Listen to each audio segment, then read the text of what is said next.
right, and are her vaccinations up to date? Yes, ma'am. And then no exposure to measles, mumps, or chickenpox? No, ma'am. All right, what finger do you want to use? Do you want to use your own finger pricker? Yes. And then I'll wipe off that first drop.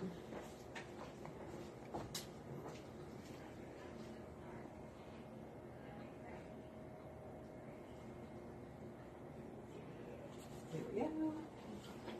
Times a week. Okay. Was that before last office visit or Was it before? It was, yeah, because we said something to her about it. okay? Mm-hmm. So now it's been better. It's just about one time a week, right? Mm-hmm. Okay. And then when your sugar's high, how do you feel? I really don't have symptoms, so I No difference. Okay. And let's see here. Do you bolus before or after you eat? before. Do you ever forget? Not really, because I catch myself. Okay. So like I take one bite and I'm like, oh, and then that's when I take it. Okay. Do you take what's your short acting medication? Humalog. Humalog. What is your carb ratio? For every 1 unit. Mm-hmm. Yep. Oh, so how many carbs per unit do you? 8. 8 grams per unit. Okay. And then what's your correction factor? So what's your target? 140. 140, and then what do you divide that by? 50. 50. So that's your correction factor is 50. And then do you take a long acting Yes. at night? What is that? Atlantis. How much? 32. Do you ever forget to do that? No. Thirst, increase hunger, feeling you have to pee often. Do you wake up to pee at night? Hey, what you just say? I'm not gonna pay my child support because I ain't gonna have no kids. You never had no kids. Mm-hmm. So it's just going to be you and your girlfriend for the rest of your life. Mm-hmm. No kids. A little bit about you.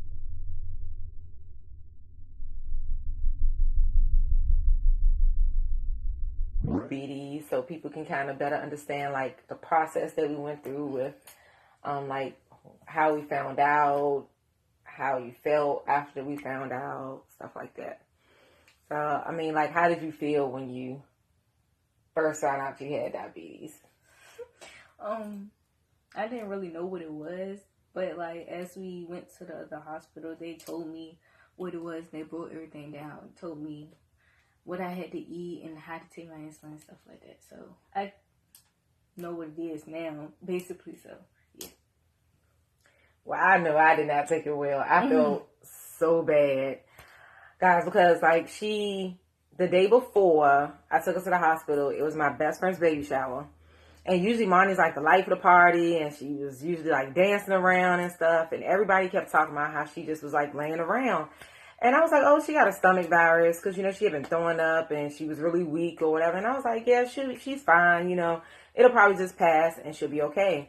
So the whole baby shower, you know, it was like she was getting weaker and weak, and she kept trying to eat and she would keep running back to the bathroom. So that next morning, I woke up to Imani over top of the toilet throwing up, but she was so weak she couldn't even hold herself up. So my mommy instinct kicked in because she had a doctor's appointment set for that Monday, which was the next day. But I just was like, I'm not going to wait anymore. You know, I'd rather them just go ahead and give her some medicine so she can go and be fixed. We come back home. So we get to the hospital and they are like doing all these tests on her, and they can't figure out what's wrong with her. And I mean, she got IVs, all types of stuff going on, and they were literally about to send us home, like literally send us home and be like, oh, she had a stomach virus, it'll be over with. But the doctor that was there was not really even from Franklin. So he was like, you know, do you have diabetes in your family? And I was like, well, I'm adopted, so I'm not sure what I have in my family. And as far as I know, her dad doesn't have it in his. So he was like, well, let's test her or whatever. So he asked her to open up her mouth. And the minute she opened her mouth, all you smell is this sweet smell coming out. How she would be extra thirsty, extra hungry, weak all the time, sleeping all the time. weight loss, and everything they said is exactly what happened with her. I used like, to keep them big jugs in my room. yeah, she used to have like snacks stashed in her room. She stayed punished because I kept finding chips, cookies, like all types of stuff in her room. She was always thirsty. She would sleep all the time, but I literally thought it was just her being a preteen. Like, oh, she's so lazy. I mean, I literally called her lazy all the time. I was like, God, you sleep again? And then her weight went down. She went from being super thick to like, she was like a little beanpole. But I was like, oh, she's just getting taller. I mean, I just thought she was getting tall. So I was like, oh, she's getting taller. That's the only reason why she's like that. And then boom, everything that, you know what I'm saying, I kind of brushed under the rug was a sickness, a disease that was literally killing my baby in front of me. It was crazy. And we get to the hospital and, you know, Monty goes in where they having like ICU and she got all these tubes and stuff in her, and then she can't eat because her throat hurts, and then Monty's ready to cuss the darn nurses out because they won't give her ice, and so we see the mean side of her. And they gave me ice and it tastes like toilet water. It was nasty. And I mean, it just was crazy. Like, my fiance, he was like crying. Like, it was a bad moment for all of us because it was like, what is this and where did it come from and how does a child get that? And so it's like been a thing. But what I am thankful for is that she had some good friends. That year when you got sick, I got on Facebook and I had said, you know, Monty has been checked in for type 1 diabetes. And all her little friends started calling up to the hospital, and like they would call, their mamas were calling me. They were stopping by the thing, like Janae and who else? It was somebody else who called her at the hospital. I can't remember who it was, but like the parents whose houses she used to stay at, they were calling me like, what do I need to have there for her? And I was like, oh, this is so sweet. Like, oh, and the little boy was in the hospital at the same time, wasn't he? Oh. He would know when I was leaving, he was coming in. Yeah. When I got used to it, I was in the hospital. It was just going back to school, going to the nurse. Like, I had to get in a routine of going to the nurse instead of just going straight to lunch and eating. A couple times I caught myself. I was like, wait, not supposed to be eating right now. I'm supposed to go to the nurse. But, yeah, and especially catching up on my schoolwork after I came because I was out for, like, 2 weeks of school. But for me to be out, I maintained everything good. Yeah, you did.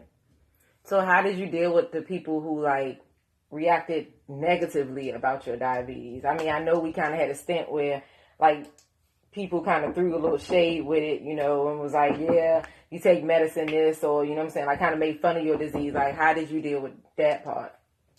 Or how do you deal with that? Like, do you address it? Do you act like it never happened? Or like, I mean, when people like they throw shade, they was like, I didn't really react to it because I was like, I'm good. I know I'm good. I'm not going to worry about your comment or anything.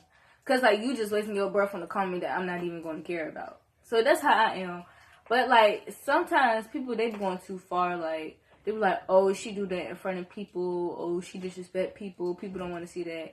I was like, well, I want to live, so I'm going to do whatever I want to do with it. So you pretty much just be like, whatever. Yeah, like, I'm going to live my life. I'm not going to die because y'all don't want to see me. Right. Okay, drama. So, like, do you ever get scared, like, for, like, future-wise, or? Well, that was actually on my mind the other day. I was, like, wondering, like, how would it be in the future? Like, do I still go to the doctor, or, like, would they still give me my medicine and stuff like that, or would I have to pay it?